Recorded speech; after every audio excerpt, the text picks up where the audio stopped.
Non, je sais pas, là, c'est de l'autre côté, sur l'autre côté. Ouais, je suis de l'autre côté. Ouais.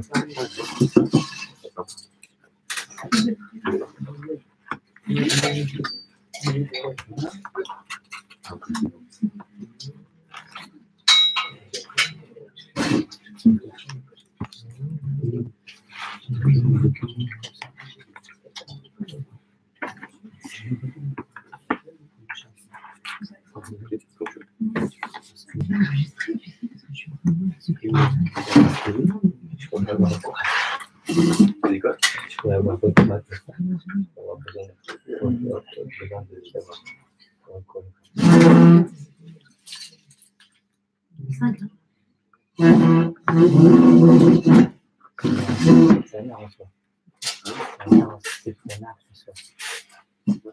Boker Tov, Shalom tout le monde, Bezrat Hashem.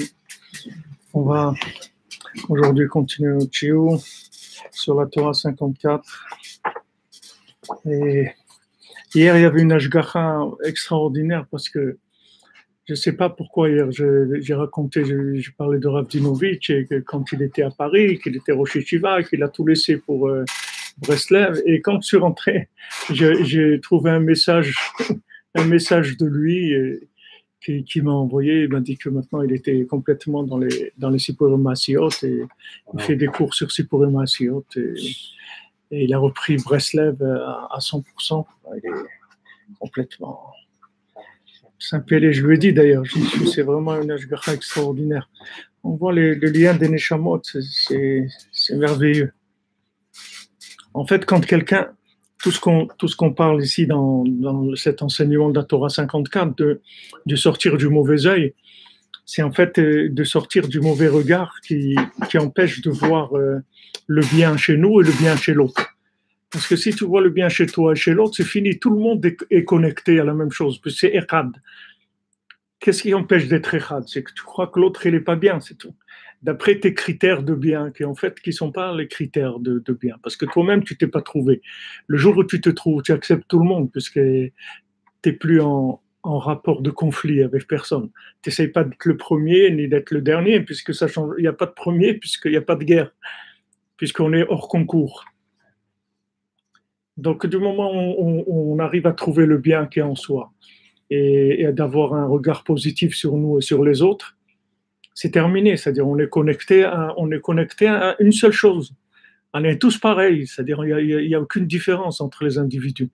Parce que tous les individus, si tu les prends, tu prends le bien de chacun, tu l'associes à l'autre, tu vas trouver Dieu, c'est tout, c'est ça Dieu. C'est quoi Dieu? C'est le bien qu'il y a dans chacun, c'est tout. C'est un petit peu chez chacun. Mais comme les gens, ils ont un mauvais œil sur eux-mêmes, qui vient en général du regard des autres, parce que le regard des autres aussi, c'est-à-dire on est entre les deux, mon cœur balance, c'est-à-dire on ne sait pas. On a envie de plaire et aussi on a peur de déplaire parce qu'après on va se faire jeter et c'est difficile. Si on en dit trop, on se fait jeter. Si on n'en dit pas assez, on s'asphyxie. Et on est tout le temps en train d'essayer. C'est comme ça dans un couple. C'est-à-dire, tu as envie de dire la vérité et tu dis, mais si je dis la vérité, ça va blesser. Alors, je ne vais pas dire la vérité. Mais si tu ne dis pas la vérité, tu t'asphyxies. Après, à force de ne pas dire la vérité, tu es un clown. Après, tu joues un rôle. Après, au bout de quelques années, tu regrettes. Tu dis, mais si j'avais dit dès le départ que la Gemara, elle dit comme ça, il y avait un Tana de la Gemara qui était... Sa femme, elle lui faisait toujours le contraire de ce qu'il demandait à manger. Il disait à sa femme, je veux du riz, elle lui faisait des haricots. Comme ça, c'était tout le temps comme ça. Quand il disait des haricots, elle lui faisait du riz. Alors, ses amis lui ont dit, mais c'est pas difficile. Si maintenant tu sais que quand tu lui demandes du riz, elle te fait des haricots. Alors toi, tu veux des haricots, demande-lui du riz. Et il dit, Chas v'shalom, jamais. Jamais je ferai ça. Parce que s'il fait ça, ça veut dire qu'il est rentré dans le mauvais œil, c'est-à-dire il est rentré dans... Maintenant, elle, c'est son truc. Il lui demande du riz, elle fait des haricots. Bon, c'est comme ça, c'est tout. C'est comme ça, c'est tout. C'est bien, les haricots, c'est mangeable, ça nourrit aussi, il n'y a pas de problème. On s'y fait. On s'y fait. Mais quand ils lui ont dit, mais alors regarde, analyse comment ça marche, et tu fais. Et jamais il a voulu Chas v'shalom, il dit jamais je vais faire ça. Parce que si tu fais ça, ça veut dire que tu as vu le regard de l'autre. Maintenant, tu vois comment il marche. Maintenant, tu vas fonctionner d'après le regard de l'autre. Ça, c'est le mauvais œil. Il ne faut pas que tu fonctionnes avec le regard de l'autre. Il faut pas que tu révèles de toi-même, c'est-à-dire ce que l'autre il peut pas supporter, parce que sinon il va te casser ou bien tu vas rentrer en conflit avec lui. Donc tu vas doucement, tu révèles ce qui est acceptable, mais à l'intérieur de toi, tu dois continuer à développer tout le temps le bien qui est en toi. Il faut que le bien qui est en toi, il s'arrête jamais. Et en même temps, tu dois voir autour de toi qu'est-ce qui est viable pour les gens. Qu'est-ce que les gens ils peuvent supporter comme vérité. Et tu leur dis ce qu'ils peuvent supporter. Mais tu ne rentres pas dans le regard des autres. Parce que si tu rentres dans le regard des autres, tu vas t'asphyxier. Ce jeu-là, il est tout le temps comme ça. Alors les gens qui ont voulu en dire trop, en général, on les a assassinés. On prenait Martin Luther King, je ne sais pas, ou Che Guevara, ou n'importe qui. Les gens qui... C'est des gens qui voyaient quelque chose, mais tu n'es pas obligé de dire tout ce que tu vois. Si tu vois que maintenant ce que tu vas dire, ça va être trop, ça ne va pas être accepté, donc tu ne dis pas. Tu dis la moitié ou le quart. Tu en dis assez pour que des gens qui sont un peu des connaisseurs, ils reconnaissent le produit. Donc ils vont venir. Et une fois que tu vas avoir une équipe, tu vas pouvoir commencer un petit peu à en dire un peu plus. Après, tu vas avoir des initiés, des demi-initiés, des gens qui ne connaissent pas, doucement, comme ça on va doucement. Ce qu'il a dit trop à Moshe Rabbeinu, il a dit tu peux pas. Si tu dis tu lâches tout d'un coup, tu vas pas t'en sortir. Alors tu vas mettre des sarés méantes, des sarés à la film, tu vois, des princes de 1000. Donc il y avait des chefs de 1000, ils étaient 600. Et après 200, ils étaient 6000. Après de 50, de 20, de 10. Et eux, ils vont avoir, c'est-à-dire lui, comme c'est quelqu'un qui a un pouvoir sur 10 personnes, donc quand il révèle la vérité comme il l'a comprise, en fait, elle est acceptable par un groupe de 10 personnes, il peut gérer. Mais toi, mon cher Rabbeinu, si tu parles à tout le monde et tu leur dis la même chose, ils vont entendre tout de toi, ça risque d'être très difficile. Donc il lui a dit que c'est plus facile à gérer en faisant des groupes comme ça. Et Rabbi Nachman, il a dit aussi ça. Il a dit, je vais faire de vous des classes comme ça, des petits groupes de gens qui auront chacun leur façon de comprendre les choses. Tout ça s'inclut dans une grande vérité, mais chacun a sa façon de... Donc notre travail, c'est celui-là. Donc on fait Bezat Hashem le Shiur pour le Rev Shlomo du Rav Besançon, Israël Yitzhak Ben Fortuné, pour Laura Aliester Chavav Daniel, pour Laurent Sultana Bat Rachel, David Ben Mesouda à Cohen, Moshe Refaed Ben Hassiba Levi, tous les malades Bezat Hashem. Tu as un nom de quelqu'un? Mahlouf Ben Rubida. Shlomo Ben Gracia. Ah, Ben Gracia. Ouais. Nathan Nissim Ben Rachel.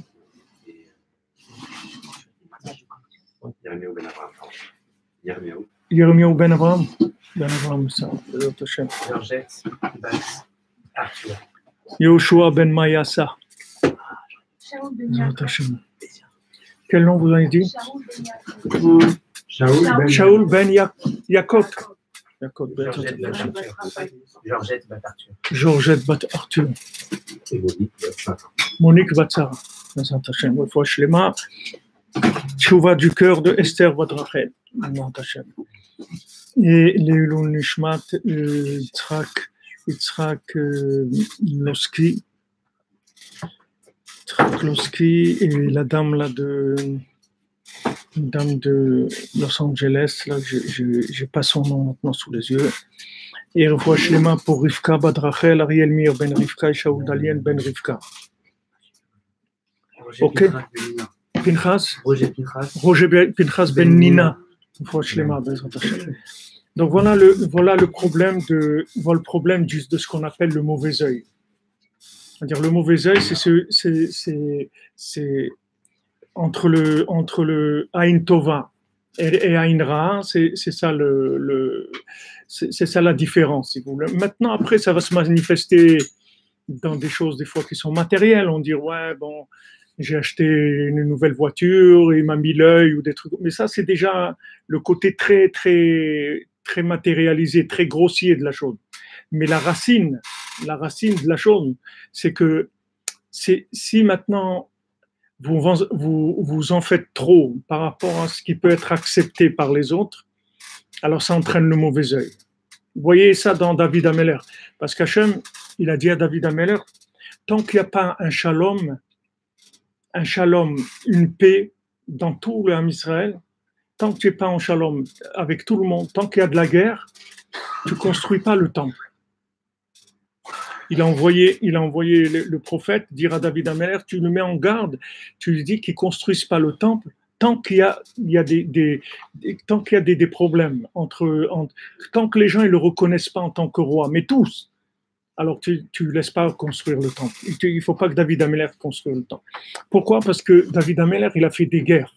David Ameller, c'était un homme qui était d'un côté, bon, vous voyez l'image, le poète avec la truc et tout, mais David Ameller, c'est un tueur, c'était un grand tueur. David Ameller, quand il lançait avec une lance, il transperçait 800 personnes quand il envoyait une lance. C'est-à-dire, c'est une force il avait une force divine. C'était un homme très très fort. Pas lui-même, c'est un homme normal, mais il était tellement connecté qu'il avait une force. Il pouvait battre Goliath, il pouvait se battre avec un lion, il n'avait aucun problème. Mais d'un autre côté, il était tendre comme c'était un homme très très tendre dans son lien avec Hachem. Seulement, quand il est arrivé, le pouvoir, il était très difficile à mettre en place, puisque Hachem lui-même ne voulait pas qu'il y ait un roi. Le Ham Israël, il a demandé un roi, mais Hachem, il a dit, qu'est-ce que c'est ça maintenant? Et vous m'avez abandonné, vous voulez un roi comme tous les peuples et tout, pourquoi moi je ne suis pas votre roi et tout? Mais en fin de compte, il a dit, bon, si c'est ça que vous voulez, je vais nommer un roi. Et il a nommé Shaoul.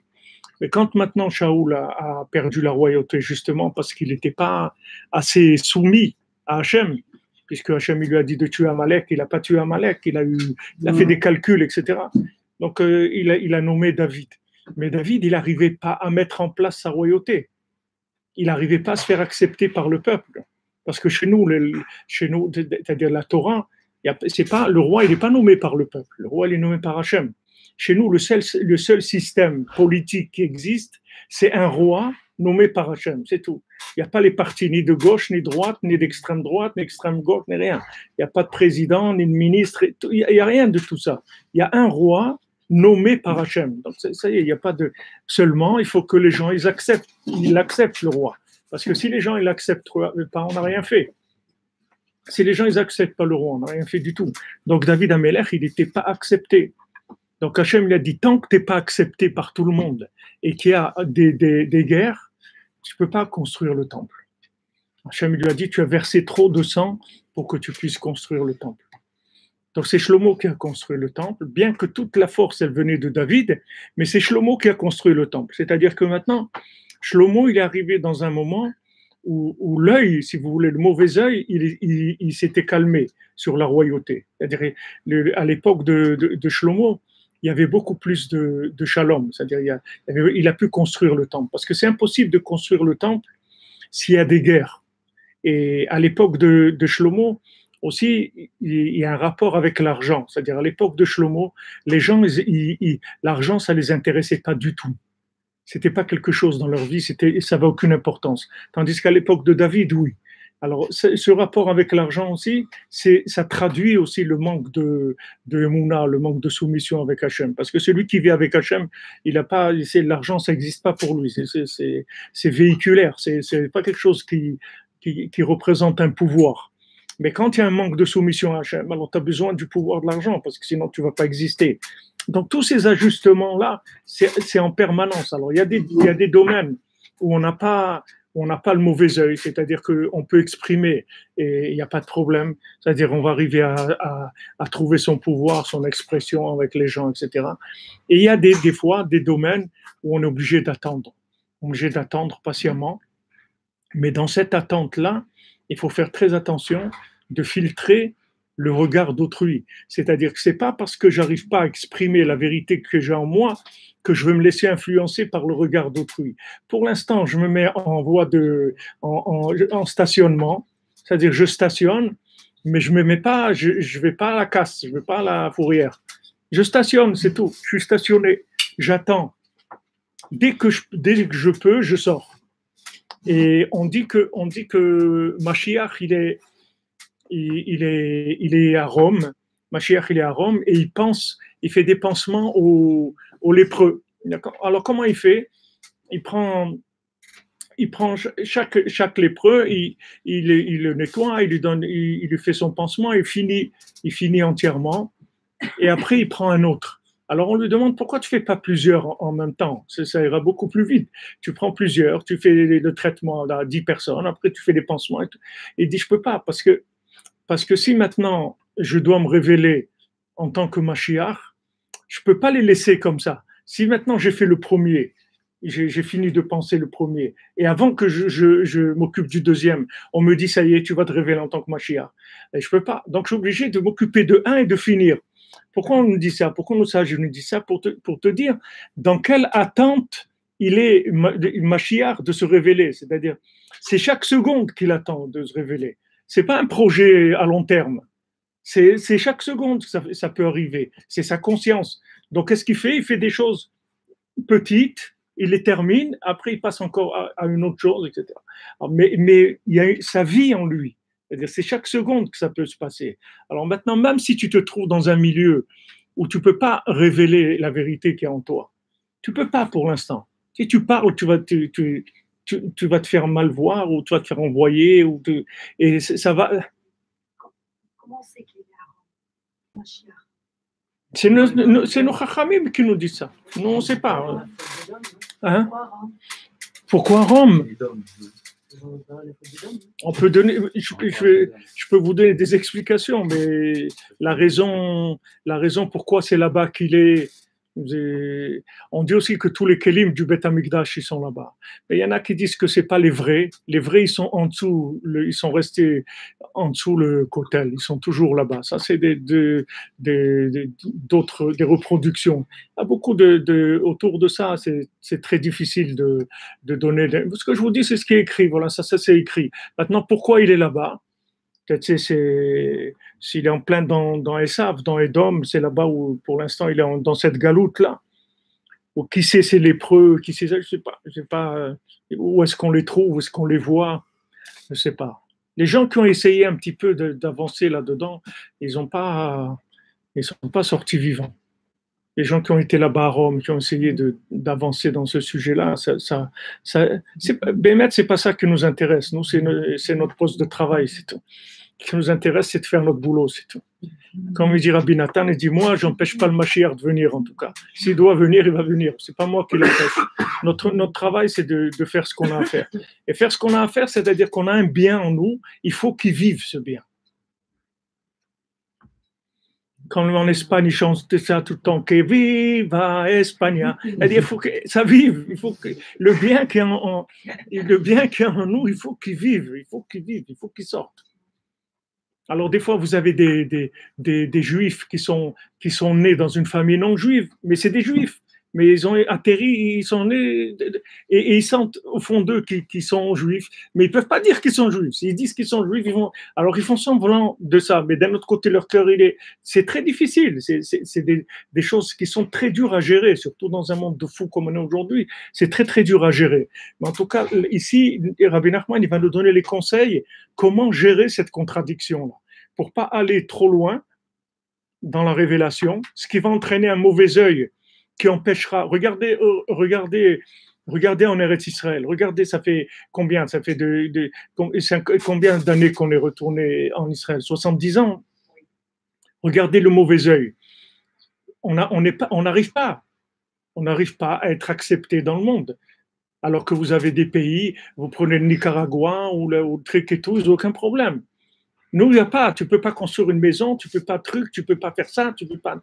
Tout est surveillé 24 heures sur 24 et interprété négativement dès qu'il y a la moindre.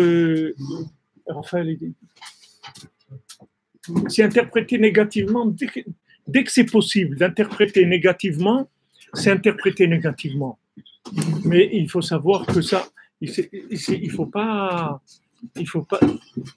dire, il faut pas en vouloir aux gens qui voient négativement.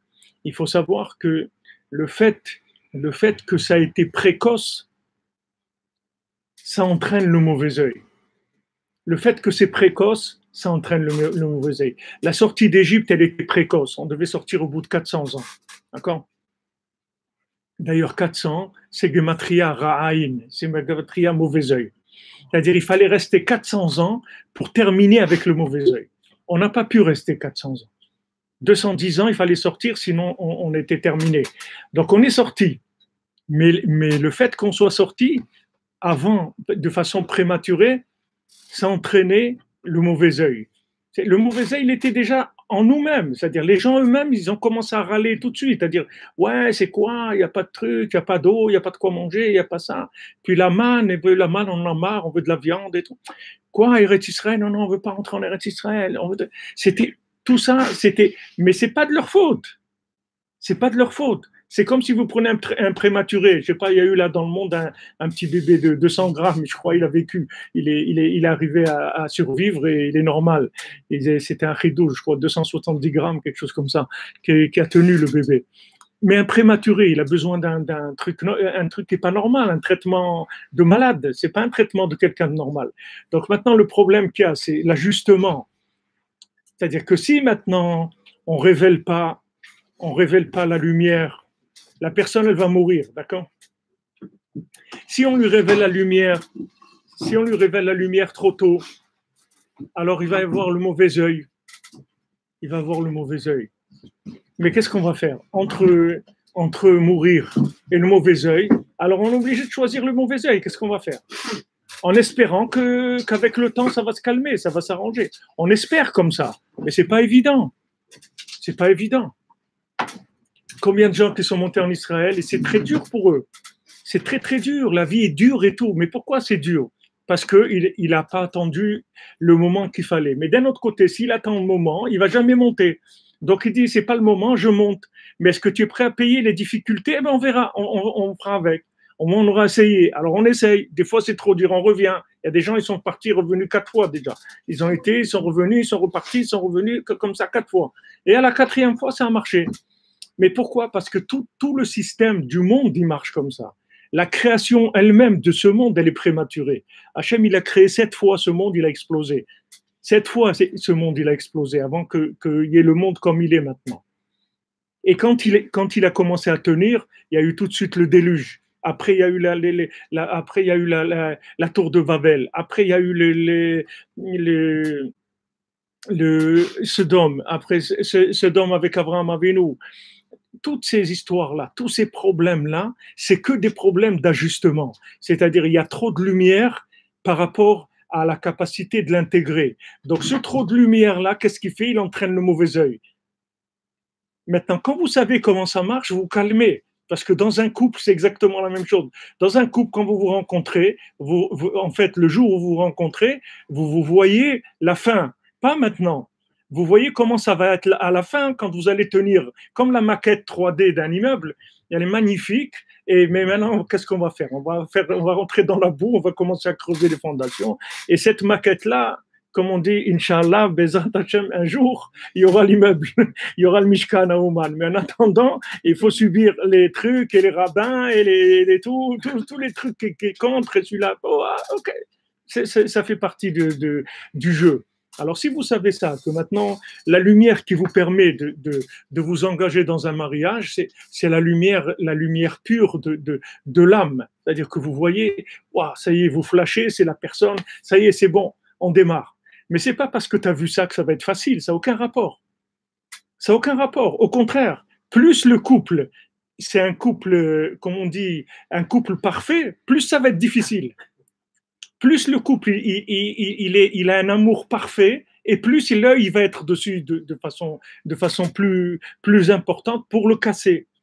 Donc les gens qui savent ça, ils vont mollo, ils vont doucement. Vous avez des familles à Mehacharim, ils ont 18 enfants. Mais ils sortent jamais se promener avec les enfants. Ils prennent des groupes de 4, de 3, de 6, de 5, mais jamais vous allez voir 18 en train de se promener avec les parents. Parce qu'ils ont peur. Ils disent, attends, ils vont nous mettre l'œil.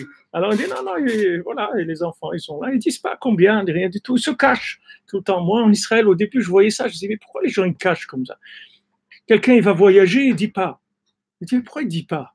Mais après, j'ai compris pourquoi. Parce que c'est un pays qui a l'œil, il est très très fort.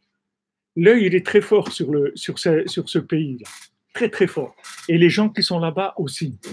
Donc, on va tout faire pour essayer de décourager les gens, pour essayer de les casser. Maintenant, quand vous savez comment ça fonctionne, alors vous faites, comme il dit ici Rabbi Nachman, Gadalta Meod. C'est-à-dire, qu'est-ce que c'est Gadalta Meod? Ça veut dire, tu vas, mais Meod, c'est le Tzimtzum, c'est-à-dire, tu contractes en même temps. C'est-à-dire, tu vois, qu'est-ce que je peux maintenant, qu'est-ce que je peux révéler? Qu'est-ce que je peux révéler? C'est-à-dire, qu'est-ce qui est viable? Dans quelle révélation de lumière je peux rentrer de manière à ce que les attaques ne soient pas trop fortes? C'est pour ça que vous voyez en Israël, ils vont, dès qu'il y a par exemple du secourisme à faire en Inde ou des trucs, vous avez les équipes israéliennes qui vont, et tous les gens disent, mais attends, vous n'avez rien à faire ici, dès qu'il y a un problème dans le monde, vous allez, mais c'est pour calmer l'œil qu'ils font ça. C'est pour calmer, parce que l'œil, il est tellement fort que c'est insoutenable. On ne peut pas vivre tellement de... Regardez, maintenant, il y a des élections en Israël. Il n'y a personne qui parle d'un programme. Ce n'est pas le programme qui compte. C'est celui-là, il fait ça de mal, l'autre, il n'a pas fait ça, l'autre, il est comme ça. Mais il n'y a pas de programme. Il n'y a pas quelqu'un qui dit, voilà ce qu'on va faire. Ça n'intéresse personne. Ce qui intéresse, c'est celui-là, quand il avait... Il y a 40 ans, il a fait un truc pas bien. Celui-là, il n'y a que ça, que du mauvais œil. Donc, ce mauvais œil, il guette l'individu. Ça vient de la création du monde. Même quand Hachem il a créé le monde, il y avait un mauvais œil sur le monde. Et ça fait que les récipients, ils ont explosé. Une fois, 2 fois, 3 fois, jusqu'à 7 fois que ce monde a tenu. Mais ce n'est pas parce qu'il a tenu qu'il est parfait. Il est loin d'être parfait. Donc il y a une régulation qui se fait entre le haut et le bas. C'est le Magen David, si vous voulez, c'est le système du Magen David.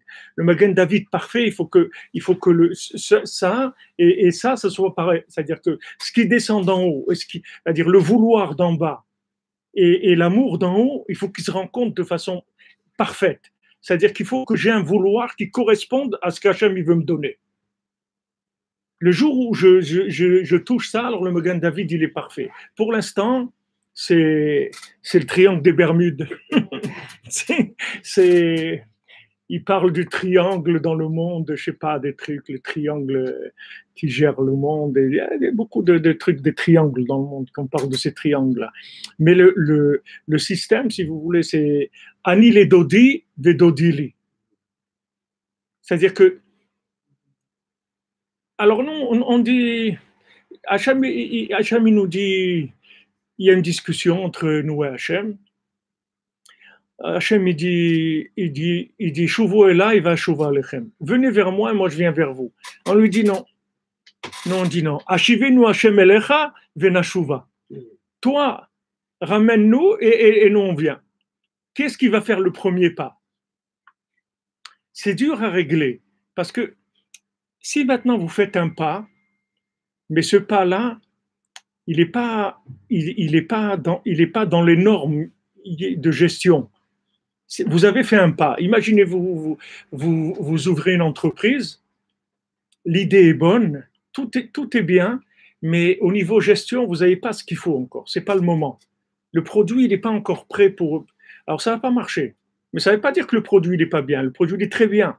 Si on aurait attendu encore 6 mois, ça aurait fait quelque chose d'extraordinaire. Mais tu n'as pas attendu ces 6 mois, le produit, les gens, ils ne l'ont pas vu. Comme le juif qui a fait Las Vegas. Las Vegas, c'est la ville de Las Vegas, c'est un juif qui l'a fait. Il a eu une vision de Las Vegas. Las Vegas, c'est un désert, il n'y avait rien. Ce juif-là, il a eu cette vision de Las Vegas, d'accord? Qu'est-ce qu'il a fait? Il a cherché des investisseurs pour les gens, ils prenaient tous pour un fou. C'est un désert. Rien. Qu'est-ce qu'il a trouvé? Il a trouvé la mafia. Il a demandé à la mafia de financer son projet. Ils lui ont dit d'accord, Mais nous, quand on met de l'argent, il faut que ça marche. Sache-le. Si ça ne marche pas, sache que tu es terminé. Il a dit non, non, je suis sûr de moi. Et sûr de moi, ça va marcher 100%. OK. Donc il a construit le premier hôtel de Las Vegas, les trucs et tout. Seulement, au moment où il avait décidé d'ouvrir, c'était les fêtes de fin d'année. Et les gens, ils n'allaient pas aller dans un truc qu'ils ne connaissaient pas pour la fin d'année. Donc, il a lancé le truc en fin décembre, un truc. Ça n'a pas marché. La mafia, elle l'a tué.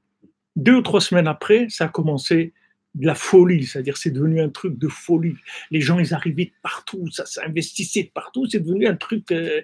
sa vision, elle était vraie, mais la date où il a dit d'ouverture, elle n'était pas bonne. Comment on peut pas gérer justement ça? Mais c'est ce qu'on est, on baigne là-dedans, c'est pour résoudre ce problème-là. Pourquoi on en parle? Parce que quand Rabbeinu il parle de quelque chose, il te règle le problème, il te fait les réglages à l'intérieur, tu comprends? Pour qu'en même temps, tu vives avec tout ce qu'il y a d'original en toi, sans être pris pour un original, tu comprends? Il faut que tu sois porteur de ton message qui est original, c'est-à-dire qui est unique, qui est original, comme tu veux, mais il ne faut pas que tu sois un original. Tu places dans le classique. Parce que si tu passes dans l'original, c'est exactement le résultat, ça va être exactement comme si ton message, tu ne l'avais pas dit. Parce que si tu le dis à un moment où il n'y a personne pour l'entendre, c'est comme si tu n'as rien dit. Rabbeinu dit, Dibour, Sheno Nishma Venet Kabel, Eno Nikra Dibour. Une parole qui n'est pas acceptée, c'est pas une parole. Rav Gershon, alav shalom, Rav Gershon Cohen, à la Yeshiva Aix-les-Bains, il nous disait, regarde, avant que tu donnes un ordre, vérifie s'il va être accepté par la personne. Parce que si tu donnes un ordre à une personne et elle ne l'accomplit pas, tu as perdu ton pouvoir. Donc tu vois que c'est un jeu, c'est pas l'ordre que tu veux donner, il est vrai, il n'y a pas de problème, mais tu dois faire l'ajustement. Est-ce que cette personne-là, elle est prête? Tu as un enfant, tu veux lui dire de faire quelque chose, d'accord? Tu vas lui dire, je sais pas, va jeter les poubelles, ok? Maintenant, il faut que tu calcules, est-ce qu'il va écouter ce que tu vas lui dire? Parce que si lui marque un point et il te dit non, qu'est-ce que tu fais? Tu vas rentrer en conflit avec lui. Tu vas le frapper pour imposer ton pouvoir. Alors, si tu le frappes, ça veut dire que tu as déclaré la guerre. Ok, on est en guerre maintenant. Tu m'en as mis une, je vais t'en mettre deux, tu vas voir. Ok, demain, je ne vais pas à l'école. Demain, je fais pas. Il va commencer à chercher comment te faire du mal. Si tu lui as fait du mal, il va chercher à te faire du mal. Il faut que tu vois un ordre, que tu lui dises de faire quelque chose par rapport à ce qu'il peut faire. D'abord, tu regardes qu'est-ce que lui peut faire et tu lui dis ça. Et si tu vois maintenant que l'enfant il est dans un moment où tu vas lui dire de faire quelque chose, il ne va pas le faire, tu dis rien. Tu le fais toi-même ou tu fais rien, c'est tout. Mais tu gardes ton pouvoir. Maintenant, si tu l'as sorti à un moment où l'autre ne va pas écouter, tu as perdu ton pouvoir. Donc maintenant, le bien qui est en toi, c'est la même chose. Tu le sors à un moment où il y a les récipients extraordinaires. Extraordinaires. Tu n'as pas de récipient, fais attention. Calcule les récipients et sors la lumière par rapport au récipient. Parce que si tu sors de la lumière plus que le récipient, ça va donner le même résultat que si tu avais détruit la lumière dans l'œuf. Ça va donner la même chose. Ça va être même pire. Parce que tu vas rester sur un truc d'échec et tout. Au moins, l'autre, on n'a rien vu, on ne sait pas ce qui se passe. Mais quand tu l'as sorti et que ça ne marche pas, c'est une catastrophe. Donc, tout le monde, c'est Matan Torah, c'est la même chose. C'est écrit que Matan Torah, Hachem, il est venu avant tout le monde. Parce qu'Hachem, il attendait tellement de donner la Torah qu'il est venu avant, il était présent sur le Har Sinaï avant que l'on vienne. Il était déjà présent sur le Har Sinaï avec un tel amour, la seule chose qui était un hic, le seul problème, c'est que nous, on n'avait pas du tout envie de recevoir la Torah. C'est ça le problème. C'était ça le problème. C'est que nous, on n'avait pas envie de recevoir la Torah. Mais comme le don de la Torah, ça faisait partie de la sortie d'Égypte. C'est-à-dire que s'il n'y avait pas le don de la Torah, on ne sortirait pas d'Égypte. Donc, c'était la continuité du traitement. Mais on ne pouvait pas supporter le traitement. Comme on n'a pas supporté la sortie d'Égypte, qu'on n'a pas supporté l'esclavage, on n'a pas supporté déjà. Puisqu'au bout de 210 ans, on a dit au secours, on n'en peut plus. Alors, ok, alors sortez. Mais sachez que celui qui sort, c'est pour recevoir la Torah. Qu'est-ce qu'on va faire? De toute façon, on n'a rien à faire. Comme le gars qui est en prison et la CIA vient lui dit, regarde, ou tu deviens un espion ou tu vas passer toute ta vie en prison. On dit, quand je deviens un espion, je n'ai pas le choix. Alors nous, c'est la même chose. Tu veux donner la Torah, ça fait partie du traitement de tout le programme. Ok, mais sache que nous, la Torah, on n'en a pas envie. Donc, sache que dès qu'il y aura une possibilité de sortir, on va sortir. Donc, dès qu'il y a eu la possibilité de dire Moshe Rabbeinu, il est mort, etc., ils ont un truc, ils sont partis, ils ont fait la fête et ça a clashé.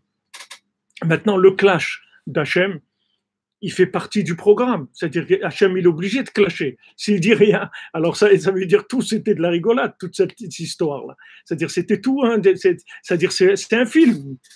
Bon, c'est pas grave, vous avez fait le veau d'or, bon, c'est pas grave. Ah, ben ça, si c'est pas grave, il n'y a plus rien de grave, c'est fini. Donc, il n'y a pas de mitzvot, il n'y a pas d'avérot, il n'y a pas de salaire, il n'y a rien du tout. Donc, maintenant, Hachem, il fait un clash et il attend quoi? Il attend que Moshe Rabbeinu rattrape l'affaire. Parce que si Moshe Rabbeinu ne rattrape pas l'affaire, c'est une catastrophe. Alors, qu'est-ce qu'il fait Moshe Rabbeinu? Moshe Rabbeinu, il vient chez Hachem, il dit alors, qu'est-ce qu'il y a? Qu'est-ce qu'ils ont fait? Qu'est-ce que tu veux d'eux? Ils sont restés 210 ans en Égypte, ils n'en pouvaient plus. Qu'est-ce que tu veux d'eux? Qu'ils aiment la Torah et tout. C'est pas... Qu'est-ce qu'ils vont dire les Égyptiens? Voilà, ils vont dire qu'en fait, tu n'es pas capable de les faire sortir d'Égypte, tu n'es pas arrivé à gérer l'affaire et tout. Il a calmé Hachem. D'un autre côté, il va chez eux, il dit bon, d'idiots, qu'est-ce que vous avez fait? C'est très grave. Il gère les deux côtés. Il n'y a que lui qui peut gérer ça. Il n'y a personne qui peut faire ça dans le monde. Qui est-ce qui peut faire ça? Comme dans une maison, une maman, elle va voir le père et dit mais qu'est-ce qu'il a fait le pauvre et tout. Elle va voir le fils, elle dit tu es fou, qu'est-ce que tu fais? Elle gère ces deux attitudes-là. Elle va des deux côtés. Le tzaddik, il fait la même chose. Il va chez Hachem, il minimise la faute, il va chez l'homme Israël, il fait grandir la faute pour pouvoir équilibrer les deux choses. Sinon, il n'y a plus rien. Il n'y a rien qui ne veut plus rien dire.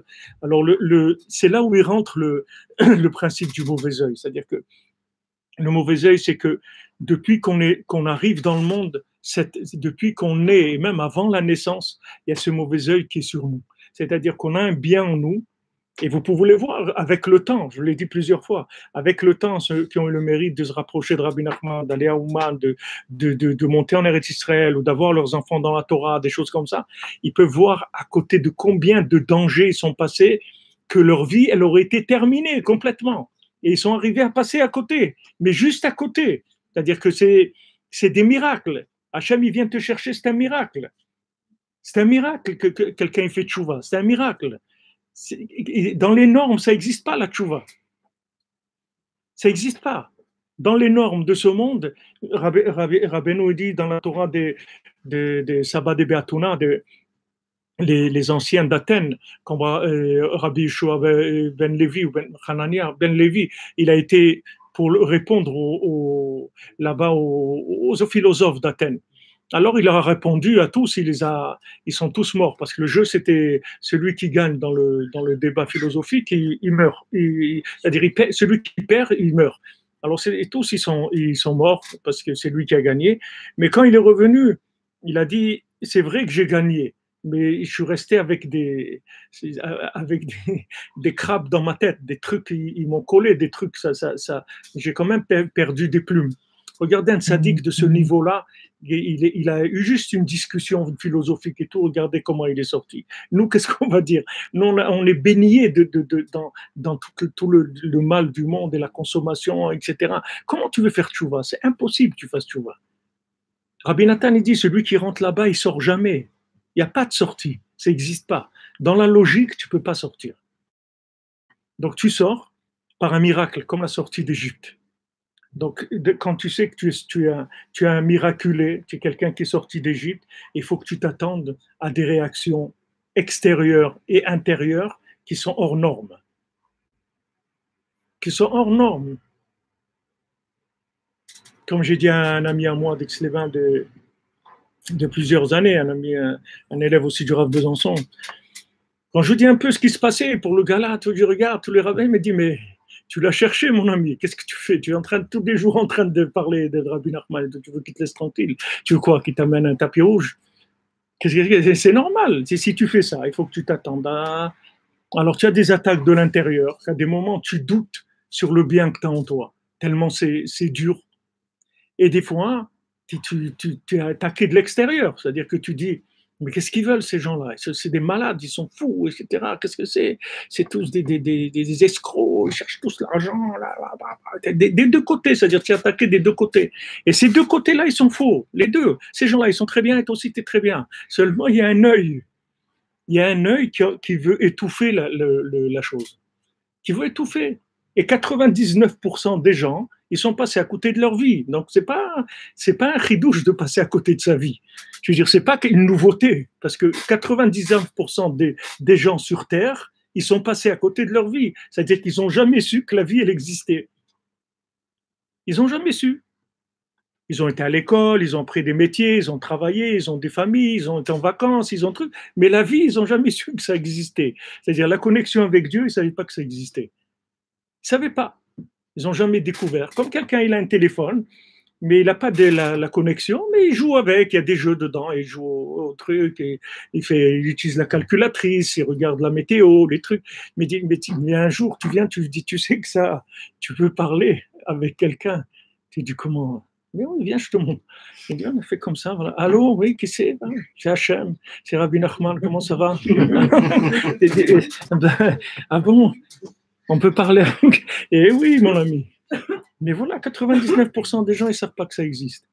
Donc, il ne faut pas s'étonner qu'il ne faut pas regarder le monde comme des fous. Parce que la plupart des gens, ils ne trouvent pas la raison pour laquelle ils sont venus sur Terre. Et donc, ils amortissent pas leur passage. C'est-à-dire qu'ils n'optimisent pas le passage sur Terre. Donc, la plupart des gens, ils viennent comme ils sont partis, c'est-à-dire avec rien. Et en général, avec des dettes, ils partent endettés. Donc, déjà, d'avoir le mérite, la connexion avec une vérité, n'importe comment qu'elle soit, n'importe quelle intensité, avec tous les problèmes qu'il y a, mais ça vaut la peine. Ça vaut la peine de faire partie des gens qui essayent de se connecter en permanence. Ça vaut la peine. Comme on dit, ça vaut la chandelle, ça vaut la peine de passer toute sa vie à chercher, même si on n'a rien trouvé. Mais on a essayé, on s'est levé la nuit, on a demandé à Hachem, please, Oceana, délivre-moi, je veux avancer, je veux... On a essayé toute notre vie. Rabbi Nathan, il dit, même si toute ta vie tu as essayé, tu arrivé à rien. Mais c'est extraordinaire d'avoir essayé toute sa vie. Extraordinaire. Tu vas arriver de l'autre côté, tu es un roi. Tu arrives comme un roi de l'autre côté. Et au contraire, celui qui a essayé toute sa vie, qui n'a rien trouvé, c'est le plus grand de l'autre côté. C'est celui qui a trouvé, il a une carotte, puis il continue, ça marche le business. Tu comprends? Quelqu'un, il ouvre un magasin, il est en faillite toute sa vie. Il dit, mais qu'est-ce que tu fais avec ce magasin? Moi, je suis là, c'est tout. Il dit, mais ça marche pas ton magasin. T'as jamais vendu un truc? Bon, ça fait rien, je suis là. Mon père, il paye le loyer, je reste là. Qu'est-ce qu'il y a? Pas de... Mais celui-là, il est plus grand que celui qui marche. Celui qui, le soir, il a la caisse qui tourne. Le lendemain, il est prêt à 5 heures du matin, il vient ouvrir le magasin. Parce qu'il y a des rentes, ça rentre. Donc, celui il a commencé à étudier, il a commencé... Wow, ça marche, c'est super. Et vous verrez que tous les gens qui sont devenus des grands dans le Ham Israël, c'est tous des gens qui étaient des zéros au départ. Zéro. C'est-à-dire, c'est des gens, moi j'ai connu à Aix-les-Bains des rabbinim qui avaient les plus grands chiours de la yeshiva, qui donnaient le cours de Gemara le plus fort de la yeshiva. Quand ils sont arrivés à la yeshiva, 2 lignes de Gemara, ils ne pouvaient pas. Des mois, ils ont passé sur une page de Gemara, ils ne comprenaient rien du tout. Rien. Ils sont restés. Et les gens disent, mais qu'est-ce que tu fais? Tu es sur cette page, ça fait des mois. J'essaye, c'est tout. Il essaye, d'un coup, ça s'ouvre. D'un coup, ça s'ouvre. Quand ça s'est ouvert. Ça, en fait, cette attente-là, c'est l'attente devant le mauvais œil, c'est tout. Tu es en prise dans le mauvais œil, il ne te laisse pas bouger. Qu'est-ce que tu vas faire? Tu ne peux rien faire. Tu crois que tu vas dire, va maintenant à l'ONU, dire-leur, mais non, nous, Israël, on aime tout le monde. Là, ils vont te dire, chut, vous êtes des voleurs, vous êtes des trucs. Vous êtes des voleurs, vous tuez des gens, vous assassinez des gens, vous êtes cruels, vous êtes très... Tout ce que tu veux. Mais voilà, on a soigné des gens de Syrie. Qui est-ce qui soigne les gens de Syrie? Personne. Non. Tu vois, tout ce qu'ils essaient de dire, ça ne donne rien. Parce qu'il y a un mauvais œil. Tu peux amener tous les arguments de vérité que tu veux, ça ne sert à rien. Parce qu'il y a un mauvais œil. Attends que ça passe, c'est tout. Lève-toi la nuit, va dans la Nekuda de Mashiach, c'est-à-dire va dans le point de reconstruction du temple, parle avec Dieu, Et petit à petit, tu vas voir que le mauvais œil va baisser. Et au fur et à mesure que le mauvais œil baisse, tu vas voir que le bien il va commencer à vivre. Et une fois que tu vas prendre le dessus, ça y est, été sauvé. C'est fini après. Après, plus personne ne pourra t'arrêter dans ta vie, c'est fini. Une fois que tu as pris le dessus, c'est fini. Ça veut dire qu'on t'a donné le pouvoir, et ce pouvoir il vient d'Hachem, et il a confiance en toi, tu as reçu l'approbation d'Hachem, tu peux y aller. Tu n'as à avoir peur de personne, c'est fini. Mais quand c'est encore en gestation, on est en danger. Ah, mais si ça marche, c'est pas un bon signe. Qu'est-ce que ça veut dire si ça marche? Non, Toi, maintenant, tu es attiré par. Il faut que ça marche pas. Il faut que ça marche pas pour que ça veut dire que c'est bien. Ça dépend quoi? Ça dépend quoi? Une fois dans une ville en Ukraine, il y avait une communauté Breslev à l'époque de Rabbi Nachman. Alors, une fois, ils étaient chez Rabbi Nachman, alors il leur a demandé comment ça va là-bas dans votre communauté. Il a dit ça va, et il dit il n'y a personne qui vous embête, et il dit non, il dit s'il n'y a personne qui vous embête, ça veut dire que vous ne dérangez pas, vous dérangez personne, il faut que vous dérangez, sinon si vous dérangez, alors vous allez voir qu'on va venir vous embêter. Mais si tu déranges personne, alors on te laisse tranquille. Mais il ne faut pas chercher exprès à ne pas être tranquille. Il faut faire ce qu'on a à faire, c'est tout. Il faut faire ce qu'on a à faire. Seulement, quand on voit que c'est prématuré, il faut faire attention. Il faut faire attention, dans tout, comme ça. Dans tout, c'est comme ça. Dans le mariage, les gens croient que parce qu'ils sont mariés, ils doivent tout dire. Tu ne dois pas tout dire. C'est pas parce que tu veux cacher des choses, c'est parce que tu ne peux pas tout dire. C'est trop fort. Ça va être mal interprété. Il n'y a pas de récipient pour l'instant. Ça va être mal interprété. Quelqu'un m'a dit, il était en chidour, comme ça, des mois, ça marchait bien et tout. Et à un moment, il y a eu quelqu'un qui a, dans une conférence, ou je ne sais pas, quelqu'un qui a parlé contre Breslev. Alors la personne qui était Breslev, des deux, elle s'est mise très en colère, crier et tout. Et l'autre, elle a arrêté tout, le chidour, tout, à cause de ça. Parce qu'il y a eu cette réaction-là très, très virulente par rapport à quelqu'un qui parlait contre Breslev. Alors ça, c'est un choix aussi dans ta vie. C'est-à-dire que tu vois quelqu'un, il parle contre le tzaddik. Ok, maintenant, il faut que tu pèses. Est-ce que tu es capable de perdre ce que tu vas perdre par rapport au fait que tu vas défendre maintenant l'honneur du tzaddik? Tu vas dire, mais non, vous n'avez pas le droit de dire ça, Rabbi Nachman, c'est un grand tzaddik. Mais sache que ça coûte. Ça peut coûter cher dans la vie. Est-ce que tu peux assumer cette chose-là? Si tu peux assumer, il n'y a pas de problème. Mais si tu ne peux pas assumer, tu restes tranquille. Tu peux assumer, tu restes tranquille. Rav Shmuel Horowitz, à la Vachalom, c'était un Breslever brûlé comme il y en a eu rarement dans le monde. C'est le seul qui a été d'Israël à Ouman sous le communisme. C'est-à-dire, il a passé toute la Pologne et tout, il lui tirait dessus, c'est-à-dire dans les frontières. C'est-à-dire, Mamash, il n'y a personne qui a fait ce qu'il a fait. Il a été d'Eretz Israël à Ouman, il est resté 3 ans à Ouman parce qu'il ne pouvait plus repartir. Et après, il a été emprisonné comme espion. Et il croyait que c'était un espion anglais parce que c'était sous le protectorat anglais en Israël, donc il avait un passeport anglais. Il croyait que c'était un espion, il est resté à Moscou des mois en prison. C'était un homme très très fort. Par exemple, c'était Pessah, il a jeûné tout Pessah, il a bu que de l'eau. Et 8 jours de Pessah, c'était un homme très très fort. Et Mamash, il dit quand il était en prison à Moscou, là-bas, il a eu des révélations, des choses extraordinaires. Et la sphira de Rabbi Nachman, Netzach Sheben Netzach, il est sorti, il est retourné en Eretz Israël. Mais cet homme-là, vous voyez comment il a été persécuté. Lui, c'était un descendant du Shla Kadosh. C'est Horowitz, c'est descendant du Shla Kadosh. Et une fois, il y avait un Breslever à Tzfat qui vendait des livres. Ils vendaient des livres Breslev dans la synagogue, comme ça à l'entrée de la synagogue. Alors il y a quelqu'un qui est venu qui lui a dit bon, ici tu ne vends pas des livres Breslev et tout. Et lui il est resté, il a dit s'il te plaît, je ne dérange personne. Il était avec une petite valise comme ça. Et l'autre il a dit non, il n'est pas question. Il lui a pris tous les livres et les a jetés par terre. Alors ce monsieur qui a jeté les livres par terre, c'était un Horowitz. Alors le Breslever, il lui a dit regarde, j'ai jamais maudit quelqu'un dans ma vie. Mais maintenant, je vais te maudire, tu vas avoir un fils qui va être un Breslever. Et ça a été comme ça. Il racontait que son père, depuis qu'il était, lui, il avait 3 ou 4 ans, il voulait aller à la synagogue Breslev, tout le temps. Et son père, il dit que même une fois, il a fermé les doigts dans la porte de la maison pour pas qu'il aille à la... Rien, il pouvait rien faire. Il était attiré comme avec la bracha qu'il a fait le Breslever. Et c'est ça de cette famille Horowitz là.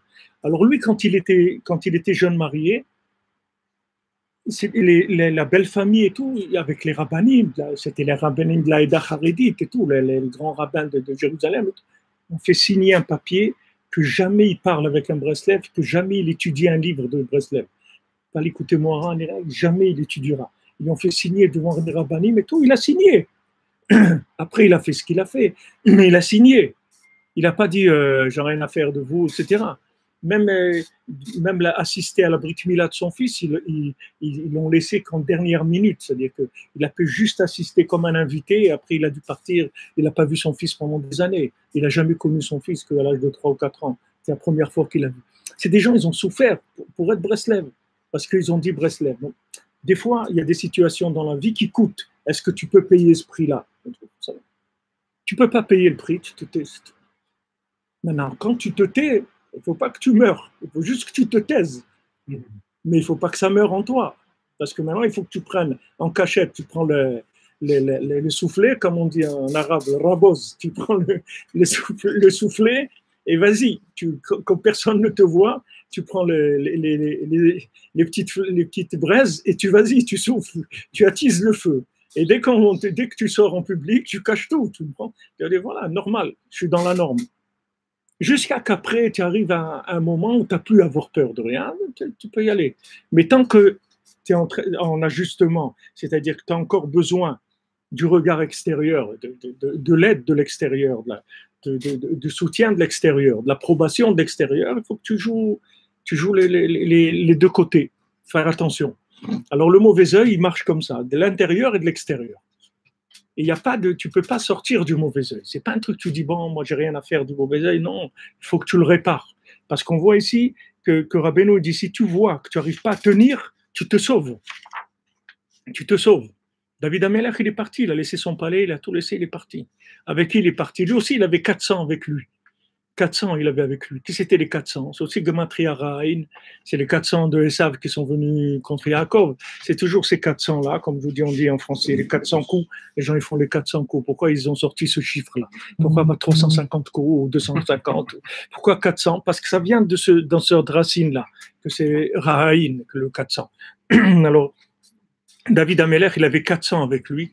Qui c'était ces 400? C'était tous des clochards, des gens détruits complètement. Il dit, tous des chevaux élèves, tous des gens de lèvres brisées, le cœur brisé.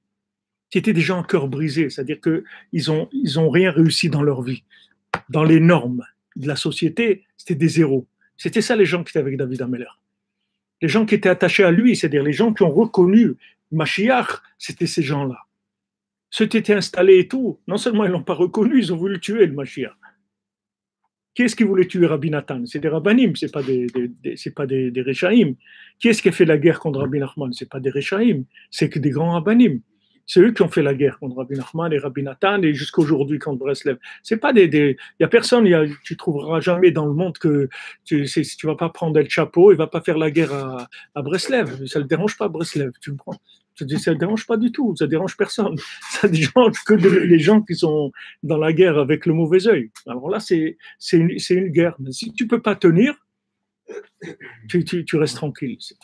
Tu fais sortir que ce que tu peux assurer en protection et en vécu. C'est-à-dire il y aura des oppositions. De toute façon, Rabbi Nathan il dit, c'est pas uniquement quand tu veux sortir de la terre que le Sahara t'attaque. Même si tu es à 200 mètres sous terre et tu veux passer à 199, toujours sous terre, il ne te laisse pas. Parce que déjà le chemin vers la sortie, même si 1 mètre, mais tu es toujours... Qu'est-ce que ça change? 200 mètres sous terre ou 199 mètres sous terre? Qu'est-ce que ça change? Non, il ne te laisse pas. Quelqu'un, il veut aller à la synagogue Shabbat. Maintenant, il conduit Shabbat, il fume Shabbat, il mange pas kasher, etc. Ok. Mais tu vas voir s'il veut aller à la synagogue, on va pas le laisser. Les Sahara, il va pas le laisser. Il dit, mais attends, mais il fait rien. Non, que ça veut dire il fait rien? Il va aller à la synagogue, je le laisse pas, c'est tout. Il va lui faire des problèmes. Je le laisse pas. Et ce qui se passe dans tous les contes, il y a ça. Depuis le premier, les 13 contes, vous avez ce principe, il est dans tous les contes. Mais dans le fils du Rav, vous voyez là-bas, le fils du Rav, il dit à son père, j'ai un manque. Il parle avec ses amis, il dit, va chez le tzaddik. Et il dit, bon, ok, on va chez le tzaddik. Et il dit, mais attention, hein, si jamais il y a des signes qui montrent que c'est pas, qu'il ne faut pas y aller, on n'y va pas. Mais bien sûr, alors il y a des signes. Alors il va, là les essieux de la charrette ils se cassent, les trucs, après ils ont failli tomber dans le fleuve. Après ils arrivent dans une auberge, et ils voient quelqu'un là-bas qui parle du tzaddik comme ça, comme si eux ils lui ont rien dit. Mais il dit, ben, je viens justement, j'étais chez un tzaddik là-bas, mais j'étais étonné parce que j'ai vu qu'il faisait des avérotes et tout. Alors le père il dit, regarde, tu vois cet homme-là, il sait rien. Il vient, il nous dit ça. Donc, allez, on rentre à la maison. Il rentre à la maison et le fils, il meurt. Et ce monsieur-là qui avait parlé, c'était le Satan lui-même. Le Samer même, le Satan lui-même, il est venu et il s'est fait passer pour soi-disant un commerçant qui discutait comme ça et discutait, comme on dit, de Tmimout, comme ça. Il dit, ouais, justement, voilà, je suis de passage, là, j'étais chez... Alors, quand ils ont entendu ça, ils ont dit ça, et ça y est, c'est sûr que... Et cette histoire-là, elle est vraie. Parce que c'est-à-dire que c'est sûr que l'histoire elle est vraie, mais je veux dire à part que c'est ainsi pour Massiot, c'était aussi dans la réalité. Et tous les contes Bémet ils sont aussi dans la réalité. Mais ce conte, Rabbi Nathan y témoigne parce que il a vu ce monsieur quand il est venu pleurer, quand il est venu chez Rabbeinu. Parce qu'après, quand l'enfant, le fils il est mort, alors le Satan il est venu chez le père. Il a dit maintenant tu peux y aller chez le tzaddik. Maintenant que j'ai tué ton fils, tu peux y aller parce que ton fils il avait été chez Rabbi Nachman, Mashiach il serait venu. Donc maintenant qu'il est mort, tu peux y aller. Alors il a été chez Rabbi Nachman, et quand il est rentré, Rabbi Nachman il a dit dommage pour ceux qui sont morts et qui n'ont pas pu faire ce qu'ils avaient à faire. Donc ça c'est dans un niveau grandiose, ou, comme on dit Eastman Color, c'est-à-dire c'est les gros trucs, Mashiach, là. Mais chacun d'entre nous c'est la même chose. Le Yetzer Hara il veut pas nous laisser faire ce qu'on a à faire, le bien qui est en nous, laisser sortir. Alors, soit on va être attaqué de l'extérieur si on sort, soit en nous-mêmes, on va s'enfermer en nous-mêmes. On va éviter de parler de ce qu'il y a en nous parce qu'on a peur de l'extérieur, mais il va nous attaquer sur tous les angles. Et la seule chose qu'on a, la seule possibilité qu'on a, c'est de se lever la nuit et de parler avec Hachem. C'est la seule chose qui peut te sortir de ça. Il n'y a rien d'autre qui te sortira de ça. Parce que quand tu te lèves la nuit, tu es déjà dans la reconstruction du temple. Tu vis déjà la reconstruction du temple. C'est-à-dire, tu vis déjà le souffle messianique. Et ce souffle messianique, il va te régler dans ta journée, que tu vas avoir l'équilibre d'en dire assez pour exister et de ne pas en dire trop pour te faire tuer, et ça va se régler. Et avec le temps, tu verras que de plus en plus, tu vas pouvoir révéler le bien qu'il y a en toi. De plus en plus, tu trouveras des gens qui vont t'aider, tu vas trouver du soutien, tu vas trouver tout ce qu'il faut, les moyens aussi. Des fois, des gens ils veulent faire des choses, ils n'ont pas les moyens. Ça prend du temps. Le principal, c'est de ne pas lâcher, de rester dans l'axe tout le temps. C'est-à-dire que ça peut être, si on veut, de la schizophrénie, mais ça peut être défini comme de la schizophrénie, c'est pas important, définissez-le comme vous voulez. Mais on est obligé d'avoir une double vie. On a une vie intérieure, une vie où on est sûr de ce qu'on ressent et de ce qu'on voit. On est absolument sûr de ça. Et tout le monde autour de nous, si on dit ça, il ne va pas croire. Et des fois, vous dites quelque chose et vous regrettez de l'avoir dit. Parce que quand la personne, elle va vous casser, ça y est, il vous a cassé. L'embryon, il était trop faible. Vous n'avez pas entendu, vous n'avez pas attendu. On dit comme ça que quand Bezrat Hashem, une femme, elle attend un enfant, alors on ne dit rien. Dans les 3 premiers mois, on ne dit rien, même pas aux parents. On ne dit à personne. Pourquoi? Parce qu'on a peur. C'est un embryon encore. Au bout de 3 mois, on peut dire aux gens qui nous aiment, qui sont proches et tout, commencer à leur dire. Mais pourquoi? Parce que toute naissance, elle est en danger. Toute naissance, il y a un danger sur toute naissance. Les naissances, c'est quelque chose de dangereux, physiquement et spirituellement. Donc des fois, vous avez un chidouche que vous portez en vous. Depuis que vous êtes petit, vous avez quelque chose en vous qui vit. Cette chose-là, vous ne vous rendez même pas compte. Parce que vous croyez que tous les gens, c'est pareil. Vous croyez que tous les gens, c'est comme des cabines téléphoniques ou des voitures ou des trucs. Vous croyez que tous les gens, ils sont pareils. Quand vous grandissez un peu, vous commencez à voir des différences. quand vous prenez conscience de cette différence, il faut faire attention de pas sortir trop vite. Des fois, on veut sortir vite parce que on supporte pas, on est impatient.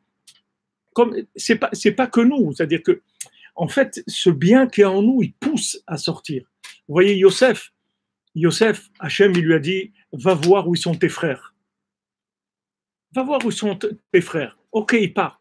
Il lui a dit, va à Shrem. Maintenant, Shrem, c'était l'endroit de Yosef. La ville de Shrem, où il a enterré Yosef, en fait, Yaakov, il lui a fait cadeau à Yosef, la ville de Shrem.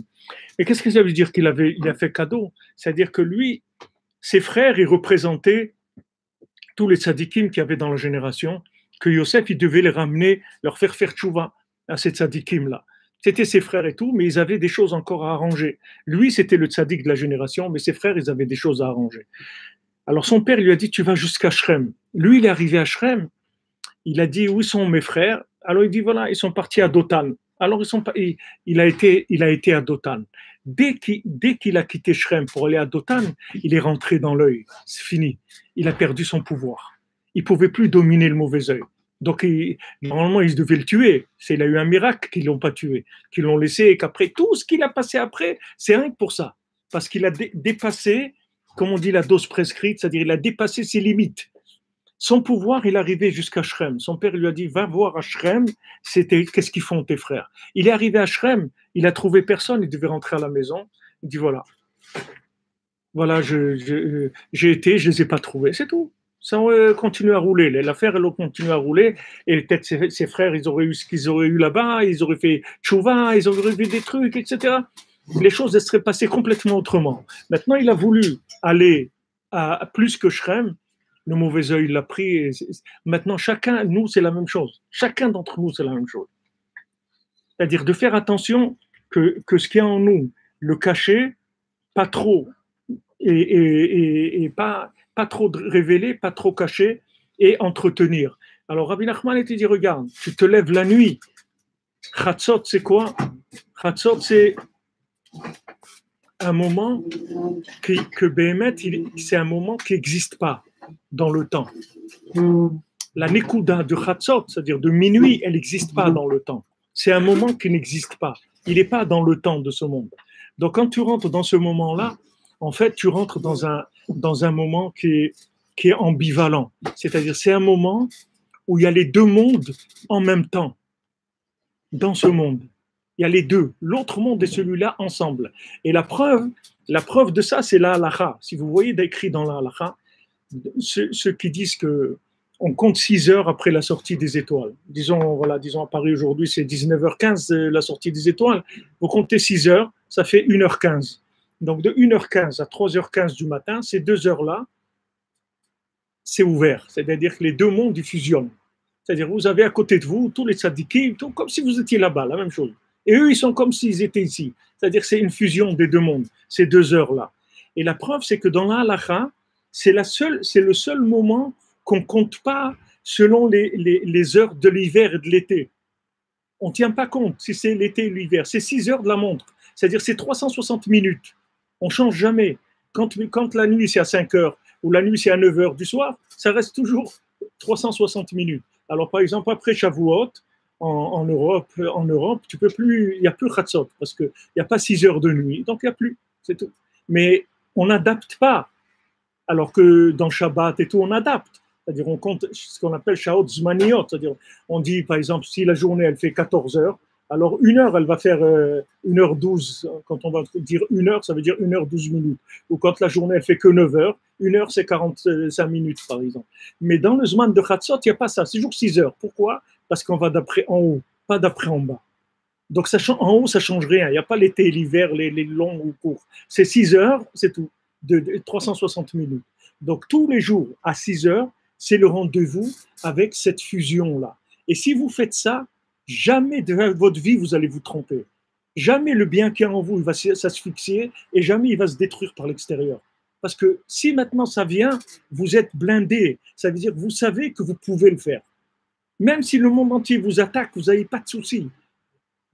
moi, j'ai des rabbins, des amis à moi qui sont des grands rabbinim. Ils m'ont appelé avant le gala. Ils m'ont dit, Abraham, je t'en supplie, ne fais pas ce gala. Je t'en supplie, ne fais pas le gala. Je t'en supplie, écoute-moi, ne fais pas. Et tout. Mais j'avais pas peur. J'avais pas peur parce que c'est-à-dire c'est clair, c'était clair pour moi. C'est pas quelque chose que je me disais, ouais, peut-être on va faire. J'ai vu que toute cette affaire-là, moi, je faisais rien de toute façon dans tout ça. C'est ces choses qui se mettaient en place. Je n'ai rien fait du tout, ni pour ni contre. J'ai rien fait. C'est-à-dire, c'est bon, machin, des gens qui ont voulu organiser, qui ont dit on fait. Ok, alors j'avais pas peur. Et j'étais sûr que ça allait marcher. J'avais pas comme mais les gens ils disent mais t'es fou, tout ce qui est sorti. Maintenant, ce rave-là, il m'a appelé, il dit Abraham, j'ai jamais vu ça de ma vie. C'est un rave, c'est un dayan, je peux pas vous dire qui c'est, parce que c'est une cache-route qui est connue dans le monde entier. Il m'a dit j'ai jamais vu ça. Il dit on connaît des cache-routes qui sont des boucheries qui vendent taref, on connaît des endroits, des trucs terribles et tout, jamais personne ne parlait. Et sur toi, partout en Amérique, je reçois des fax de partout, de Los Angeles, de New York, des trucs. Il me dit c'est quoi cette affaire? Je lui dis c'est rien, c'est un petit gala qu'on fait à Paris avec des sushis, des trucs, c'est tout. Qu'est-ce qu'on a fait avec des amis? On a des trucs. Qu'est-ce qu'on a fait? Qu'est-ce qu'on est en train de faire? Qu'est-ce que tu es en train de faire? Je ne sais pas. Non, toi, tu ne sais pas ce que tu fais. Mais quand tu vois le mauvais œil, alors tu vois, wow, tu dis, wow, mais c'est ça que je suis en train de faire. Comme je donne toujours comme exemple, je dis, si quelqu'un il a un camion qui se fait attaquer par des gens avec des mitraillettes et des obus et tout, ça veut dire que son camion, c'est un camion de la Brinks, c'est pas si c'est un camion de légumes, il n'y a personne qui va l'attaquer. Donc si on l'attaque, c'est que c'est. Alors maintenant, il faut que tu gères ça. Il faut que tu gères. Ce moment-là de Hatzot, il gère ce dosage. Et sinon, on ne peut pas. Parce que intellectuellement, tu ne peux pas gérer cette chose-là. Tu ne peux pas savoir. Il y a des moments où il faut dire, et tu ne vas pas dire. Et il y a des moments où il ne faut pas dire. Comment tu vas savoir? Comment tu vas mesurer la personne qui est en face de toi, ou tu vas sortir de ton truc, combien de gens Rabbi Nachman il dit combien de gens ils ont inventé des choses, ils ont découvert des choses sur Terre et ils sont morts avec la chose. Guillotin, c'est le premier qui est passé à la guillotine. Il dit combien de gens comme ça ils ont sorti des trucs et ils sont morts de la chose parce que c'est pas le moment, c'était pas lui. S'il avait fait Hatzot, guillotin, il aurait vécu. Peut-être qu'il n'aurait jamais eu la guillotine, mais en tout cas, lui, il aurait vécu. Il n'aurait pas fait la guillotine. Il aurait laissé à peut-être quelqu'un d'autre, 5 ans après, 10 ans après, il aurait sorti. Dans le bien, c'est la même chose. Yosef Hatzadik, il n'aurait pas été à Dothan, il n'y aurait pas toutes ces histoires-là avec l'Égypte et avec tout ce qu'on a passé. Donc voilà, Rabbi Nachman, il dit que, en fait, pour arriver à sortir de cette Nekuda, du mauvais œil, c'est Mashiach. C'est le souffle de Mashiach. Et le souffle de Mashiach, il est dans ces 2 heures-là, toutes les nuits. Donc, si vous levez là-dedans, vous êtes sûr que vous avez, comme on dit, le diapason. C'est-à-dire, vous allez entendre le diapason et vous allez régler votre instrument dans la journée. Votre instrument, il va être juste. Pas plus, pas moins. Le diapason, c'est tout. Et vous allez voir que ça se gère. Et des fois, malgré vous, c'est-à-dire que vous voyez qu'il vous arrive des choses que vous ne contrôlez pas, mais vous êtes tranquille, parce que du moment où vous êtes levé à ce moment-là, ça veut dire que vous avez lâché, il y a des tzadikim qui s'occupent de gérer, et vous trouvent des gens, ils amènent des trucs, et tout. Faites rien du tout. Vous avez fait le réglage. Ça, c'est le conseil principal que Rabbeinu va donner ici, de dialogue avec Hachem, dans ce moment-là, qui est la Nekuda de Mashiach. Bezrat Hashem, Be'atzlacha. Bonne journée à tous et à toutes. On reçoive la bénédiction des tzadikim, que Benet il nous protège le bien, il aide à le développer. Amen. Il a développé. Que personne ne tombe dans le youch, ne tombez pas dans le youch. Ne faites pas de youch jusqu'au dernier moment de la vie. Il ne faut pas faire youch. Vous savez, le Sdechemed, non, c'est pas le Sdechemed, c'est comment il s'appelle, le Rekanti. Le Rekanti, c'est quelqu'un, il n'arrivait pas à étudier. Il étudiait, mais un rave qui étudiait, mais très simplement. Et lui, il rêvait d'écrire un livre et tout. Toute sa vie, il a attendu. À l'âge de 70 ans, 80 ans, il dit, il a rêvé un soir de Léa Navi, il lui a donné un verre, un cos comme ça, une coupe de vin, il lui a dit bois ça, il a bu, quand il s'est se levé le matin, il connaissait toute la Torah entière, tous les secrets, tout, il a commencé à écrire, mais il n'a pas pu écrire tout le Chumash, il a écrit, je crois, sur 3 Sfarim, après il est décédé. Mais là-bas, si vous lisez le Recanti, vous allez voir, il brasse tout, depuis le Niglé jusqu'à la Kabbalah, il connaît tout, alors que lui, il ne connaissait pas de comme il était. Mais seulement, il a voulu, il a prié, il a attendu, c'est arrivé. À la fin, mais c'est arrivé. Il a eu juste le temps d'écrire un peu, quelques livres, et puis il est parti. Mais il est arrivé à ce qu'il devait faire sur Terre. Il est arrivé. Envers et contre tous, il est arrivé. Alors, faire attention de pas se faire inverser. Il y a le château de Versailles et des trucs comme ça. Il faut faire attention. Il faut faire attention aux inversions. C'est tout. Pas rester dans son truc, c'est tout. Il défixe.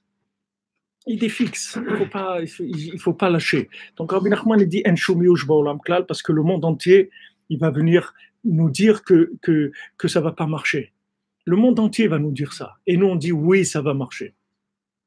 Tu vois en Eretz Israël, tous les jours c'est comme ça. Tous les jours. D'ailleurs, en Eretz Israël, c'est le seul. Je ne sais pas s'il existe un pays au monde comme ça où tu peux venir dans une entreprise et leur lancer un défi. Et tu dis voilà, demain j'ai besoin de 1000 pantalons. Demain à 8h du matin. Tu vas voir qu'ils ne s'étonnent pas, les gens. Ils disent bon, le tissu, c'est quoi que tu truc et tout. Il dit mais demain à 8h. Alors, c'est le problème. Maintenant, le gars, il ne sait pas du tout comment il va faire. Il n'a aucune idée. Il n'a aucun plan dans sa tête. Mais c'est comme ça que les gens y vivent. Il n'y a pas de plan, il n'y a rien. Ça sort il a l'habitude, il va appeler un truc, là, ah oui, justement, voilà, ben voilà, ça, tac, et voilà, tu as livré. Toi, l'histoire qu'il y a derrière, tu ne la connais pas. Mais en tout cas, tu seras livré à temps, il n'y a pas de problème. Les gens, ils vivent comme ça. Parce qu'ils n'ont pas ces calculs-là, ces limites-là, de dire attendez, à midi, on s'arrête parce qu'il y a le truc. Il n'y a pas midi, il n'y a rien. S'il faut faire, on est là, c'est tout. Il va amener toute la famille, tous les trucs, mais ça va sortir. La chose, elle va exister, elle va se faire. Donc c'est une terre de miracles en permanence. Alors là-bas, on apprend ces choses-là, c'est-à-dire, comme il dit David Ameler, Shron Eretz sur Oemuna, c'est-à-dire quand tu habites en Eretz Israël, tu fais grandir la Emuna tous les jours. C'est pas que tu deviens plus fort en Emuna, pas en toi-même. Tu te connectes plus fort, c'est-à-dire que tu as plus, le réseau, la Wi-Fi, elle monte, c'est-à-dire il y a plus de réseau. Alors tu te lances, tu oses. Hachem ose la moïtaine, Hachem lui donne à son peuple de l'audace, c'est-à-dire ils osent faire des choses. Tout le lien d'Eretz Israël, c'est une audace énorme. Il n'y a personne dans le monde qui peut faire un pays comme ça, avec l'high-tech, les trucs, des trucs incroyables. Et voilà, c'est dans un petit endroit comme ça, de quelques centaines de kilomètres, qui est disputé et voulu et envié par le monde entier. Mais ces gens-là, l'ONU, tout ça, ce n'est pas des gens qui sont méchants. C'est que c'est le mauvais œil qui vient et ils sont porteurs du mauvais œil. Mais ce n'est pas parce qu'ils sont méchants. Si tu le prends individuellement, ces gens de l'ONU, tu parles avec eux, tu vois que c'est des gens qui sont gentils, peut-être qu'ils vont t'aider, t'accompagner ou te donner des tzedaka. Ce n'est pas des gens qui sont méchants. C'est que le mauvais œil, il vient s'habiller dans ces gens-là. Il peut s'habiller dans d'autres. C'est pas... Et toi, tu dois avoir confiance en toi. Les gens ils vont te dire que non, ça ne va pas marcher, et toi tu dis oui, ça va marcher. Pour ça, Rabbi Nachman dit j'ai terminé, j'ai gagné déjà. Ne dites pas on va, c'est terminé déjà, c'est déjà terminé. Et avec chacun, il a déjà terminé. Juste, il faut écouter ce qu'il nous dit de faire, c'est tout. Et avec ça, on termine avec le mal. On va terminer avec le mauvais œil. On n'a que le bon œil, c'est des encouragements. Merci à vous, merci de votre présence.